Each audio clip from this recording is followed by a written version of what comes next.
Selam aleikum hoç. Selam. Jemi para Ramazanit, një këshill për pendim para Ramazanit, pendimi para Ramazanit. Pendimi para Ramazanit, mas pari lusim Allahun dhe Xhelal që Allahu çdo vepër të pranon prej neve, njështu edhe agjerimin prej besimtarëve, Amin. pasi që është një moment i volitshëm për neve si musliman, si besimtar, si agjerues, që ta shfrytëzojmë këtë moment dhe të gëzohemi për këtë që Allahu dhul Xhelal na mundson që e kem arrit, që është vërtet një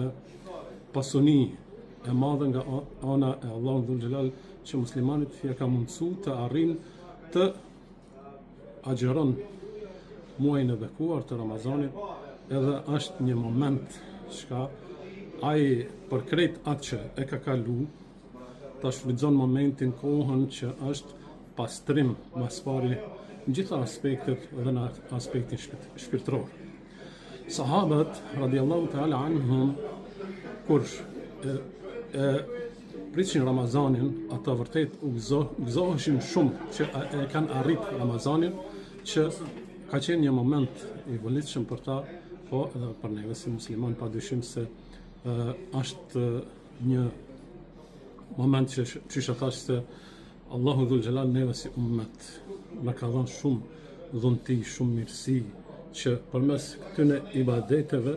neve ta shfrytëzojmë kohën, momentin që të ngritemi te Allahu dhul Xhelal, të bëjmë adhurim, të bëjmë ibadet edhe që nënshtrohemi gjithçka që Allahu ka zgjedhur për neve, padyshim se atë që Allahu e ka zgjedhur për neve ka qenë më i mirë dhe më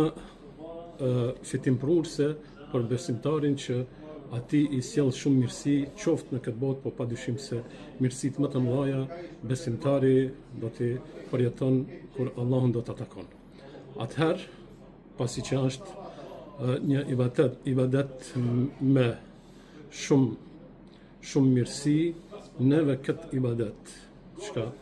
Allahu dhul Xhelal na ka mundsu ta arrijmë, duhet që mas pari kur të hymë në ta, të hymë të penduar,